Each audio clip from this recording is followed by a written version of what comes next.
Yup. Hey. Hello, hello? Okay, louder. Hello, hello? Yeah. Okay. Do you have to talk like loud like that? Do you have to scream? No. You don't have to scream.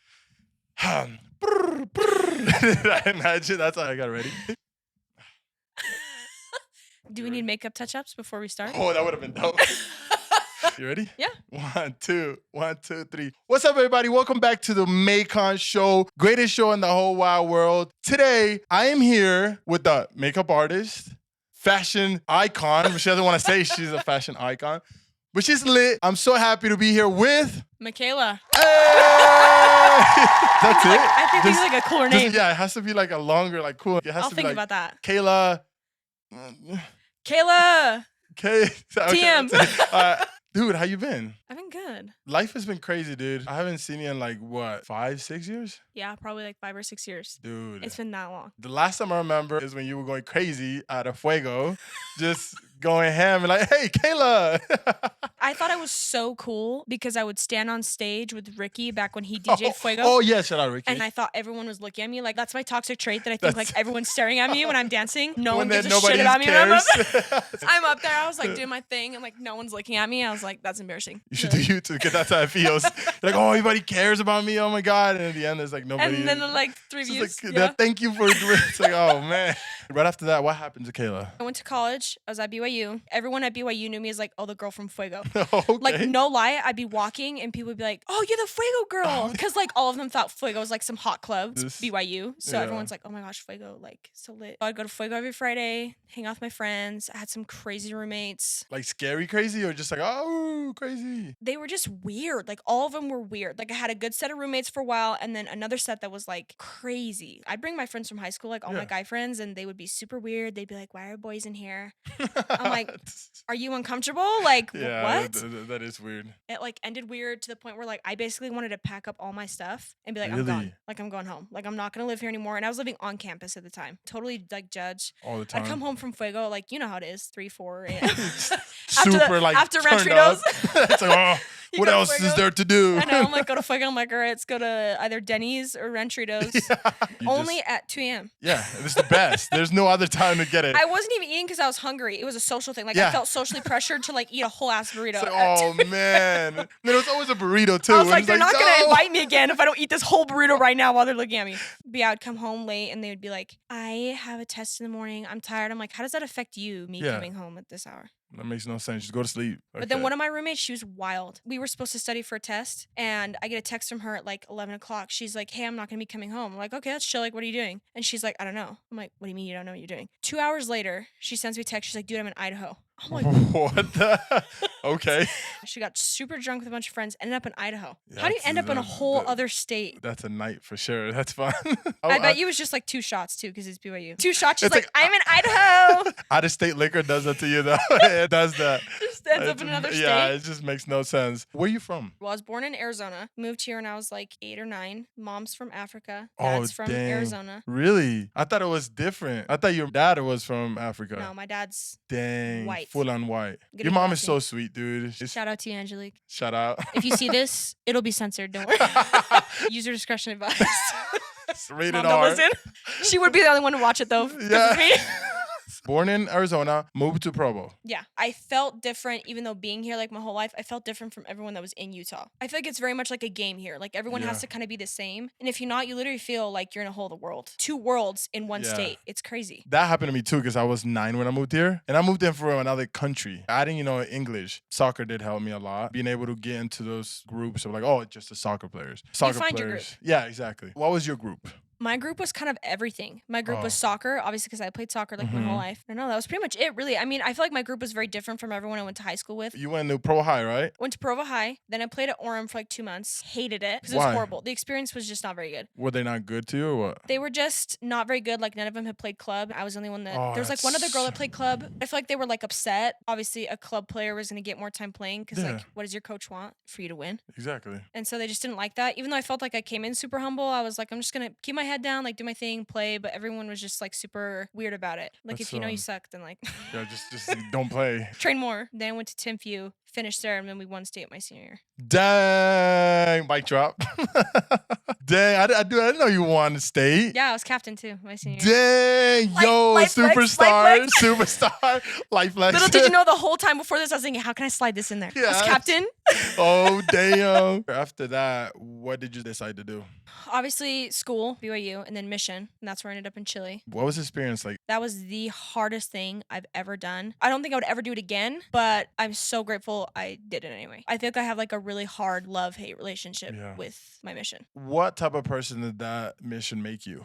Be more self-aware, not only of like my thoughts and like the person that I am, but like of the people around me. Because of the things I went through growing up, I felt like I really tried to live in my own bubble in my mind. I tried to really shove that stuff to the side and then focus on all the good things like the soccer teams and high school and friends and all the fun stuff that I would do. And then being on the mission, you kind of have to face your crap. Like you have to face everything. And so then coming home, I was like, I got to face all this now. All that stuff that I like didn't want to face, I got to face it now. So it made me self-aware of everything around me, how people treat you, their intentions. I just feel like I was kind of like in a fantasy land in my mind before. What is that? Like a fantasy land? Oh, fantasy land. I thought you said I thought you said fantasy land, and I was like, whoa, what is that? You're like, big word.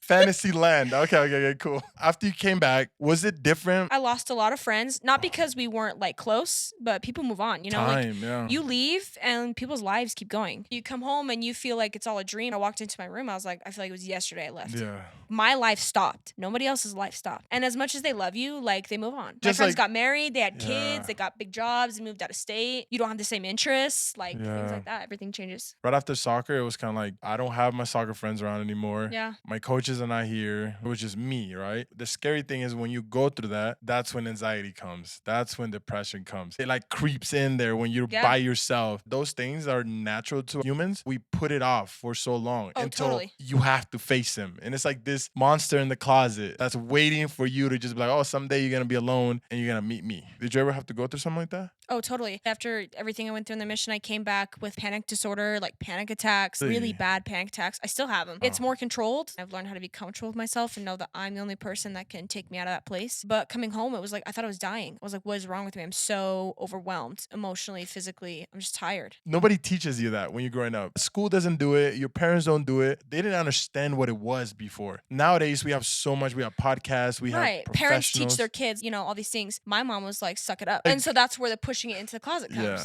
We mentally think that we're tougher than we really are. But we don't do the work to make ourselves that kind of tough to deal with that stuff. I think that we just think that if we're tough enough, it'll go away. But you got to put in the work into yourself, your mindfulness, because if not, it's just going to be like a repetitive cycle. It's especially hard when you're a kid. You're learning everything anyway. And so then to try and be like mature enough to be like, okay, I'm going to set boundaries. And that's why so many kids struggle with anxiety is because so much is being thrown at them. And then yet they don't even know what to do with all that. And so then that's why it just makes it worse. People always say, learn how to breathe, right? Like learn breathe exercises and all of that. That's super good. The wrong thing that people do is that they do it once it happens. They're not doing it before. Yes. You need to practice. So when it does happen, you're good. It's like sports. You can't just show up to the field. Right. You need and to then be just practicing. Be Yeah, you can't. Like you have to unless practice. You're me. Yeah.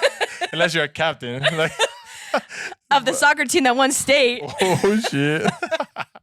People don't understand that it takes time. You need to be prepared. Preparation is the most important thing when it comes to depression or anxiety. Especially as an athlete, like you have a whole other mentality. Dude. You have a whole other toughness to you that you feel like you have to be. And before my mission, I never had anxiety. I would look at people with anxiety and be like, man, I really wish I understood, but I don't. I don't get it. I don't get it. Just calm down. Like, don't think about it. Go do what you like to do. For me, it's like, go hit the field, go hit the gym, go to Fuego or whatever. Like, get it off your mind. But then I came home and again, you face all those things and you go, okay, this is a lot harder than just forgetting about it. Your mind, like subconsciously, is just doing all that work. When you realize it, you're like, oh, okay, now I have to deal with this now. And that's when the anxiety hits you. So like you said, like doing the work beforehand so that when it comes, you're prepared, you know what you're doing instead of having to deal with it right then. You posted a video when you were crying and you were going through it. I admire you for that. I was like, wow, you really posted the side that people never post about. What made you decide to do that? Right after I got married, I had a huge falling out with my family. And then shortly after that, I had a miscarriage. And I hadn't told my husband I had a miscarriage because I wanted to surprise him that I was pregnant. Long story short, I got to that point where it's a healing process. Yeah. I was scrolling and scrolling, scrolling. And mind you, I'm crying. I'm Yeah. like bawling my eyes out. I'm crying, but I'm like scrolling Instagram because avoiding, you know. And I stopped for a second. I'm like, what if somebody else is doing the same thing I'm doing? What if someone is crying right now, but they're scrolling through Instagram and it's making it worse by seeing all these people posting all these great things? The highlight reel, right? Instagram's a highlight reel. And so I was like, you know what? I'm going to post myself right now in this raw moment, not for attention, but so that if somebody else sees this, they feel like, okay, my world is not as gloomy as it looks. Like everybody else also has something going on. Yeah. Somebody else could be sad. Somebody else could be dealing with something hard. Somebody else could be anxious. Somebody could be at the point where they're contemplating their life. So for somebody else to see that and to feel like, okay, I'm okay, gives them a second to breathe. And for me, that was important enough to be like, you know, I don't care what people think about me. I'm going to post this anyway.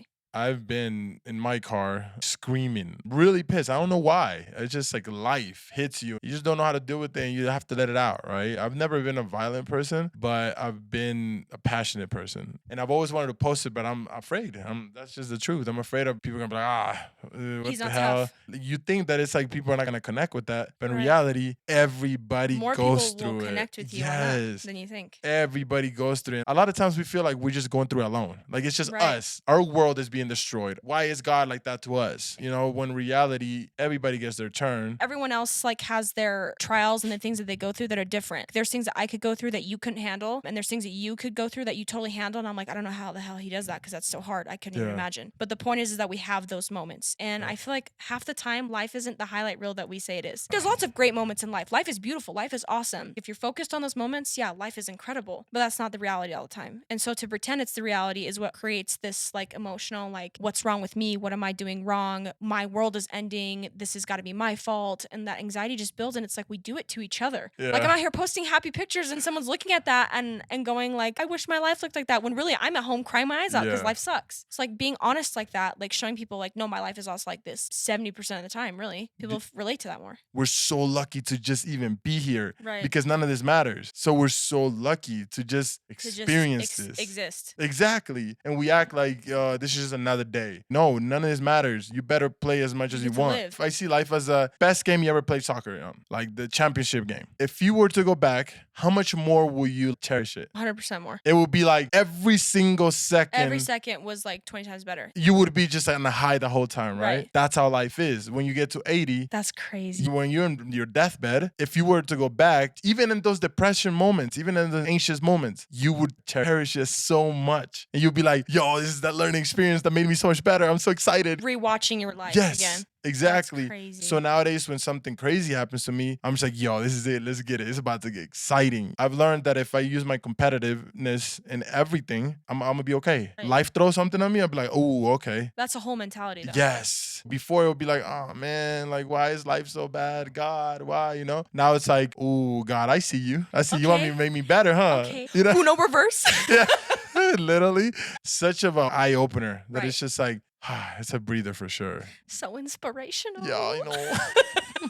You became a makeup artist, right? Right. How'd you become that? I had always done makeup, even in high school. Like, I do my friends' makeup. College, I did makeup. On my mission, I did makeup. Like, my companions. Really? Like, I feel ugly. I'm like, all right, I got you. I got you. Then I came home, did makeup, and then self-doubt. You know how it is. And I didn't want to do it because I was like, there's a million makeup artists. No. Like, a million people here in Utah do makeup. Why would I do that? And then my husband, he was like, but nobody's you. And nobody's going to do it like you. What if somebody doesn't like the way someone else does it, but they like the way you do it? Yes. So he's like, do it. So I sold my wedding dress, used that money to buy all the makeup I had. It wasn't a lot because makeup is expensive. So expensive. $900 I left with a tiny bag. Oof, yeah, it's like, damn. I started, and obviously it starts small. And then within like a month or two, like 2-3 months, I had like 500 followers, which is a lot for someone that just starts. Heck yeah, that's I was really having good. business out the wazoo. I was making, honestly, more than my husband at the time when I started because it's quick money. Yeah, like it's you don't quick, have to wait 2 weeks. You don't have to wait a month, whatever, for a paycheck. You get paid right then. Fast. What was so important for me was the clientele part. Like,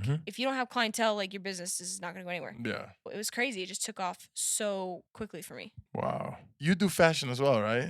I mean, I dabble. Oh, come on. You have a good eye. I see your house. You know, I bet you decorated this. You know what I'm saying? I did. Your clothes is always on point. How do you do it? Is this something that's always been dope, or did you just kind of like stumble up on it? I think clothes are so fun because I think a lot of people are so worried with how they look in the clothes or like, is this gonna look good? Is this on trend? But for me, clothes is like an expression, which I know there's lots of people that feel that way, but it's totally an expression of your character that makes fashion so fun. Yeah. Which is why I feel like I post clothes that I feel like express my character. They express me, they express my body in the way I want it to be seen. And I feel like that relates with people because there's people that always don't feel super good in the clothes they put on because not all trends are great for everyone. Yeah, that's true. I mean, everyone can pull off whatever they want to, but it doesn't mean you're going to feel good in it. And so I like to post what I feel good in, what I feel like people like me would feel good in. And that works for me. Being yourself and not following trends. Right. So that's what's fun about fashion for me is like I do it because I like it and I want other people to like what they're putting on. What do you want to tell the people, Kayla? Slow down, take your time, breathe, reevaluate, move forward. See, that's beautiful. Take your time. You got 18, 19-year-olds here in Utah building homes. Like, that's not normal around the world. What's going on in life, so, like, just taking your time with your life. Like, it's okay to be stagnant. It's okay to be still. Be aware that you're moving just like this and have plans to move upward. But it's okay to be okay. It's okay to be stagnant. Yeah. It's okay not to be okay. Yeah, it's okay to just okay. Okay? Yeah. But no, it's been a beautiful time. This is my first debut. Oh, dang. I'm so happy for you. I hope you kill what the hell am I saying right now? I hope you kill it. I hope you keep doing good, and nothing but good things your way from me. Thanks, man. Thanks for coming over and giving me a chance to shine. So duh. Where can people find you? Instagram. Yeah, duh, but where is it? So yeah, hey, you can just Instagram, fam. Do the work. Let's see how dedicated you are to follow me. Kayla's building a cult. I need a loyal following. I'm not even gonna tell you where I'm at. Follow me. At Kayla Fiso on Instagram. What about TikTok? I don't even think I know it. Oh my God. It's been a great time. Yeah. The Maikon Show, the greatest show in the world. Hope you guys got a beautiful day. Go to sleep early and don't make dumb decisions. Make them, but don't make dumb decisions. Love y'all. Been beautiful. Thank you. Peace out. See ya. Like a child. I'm like. It's like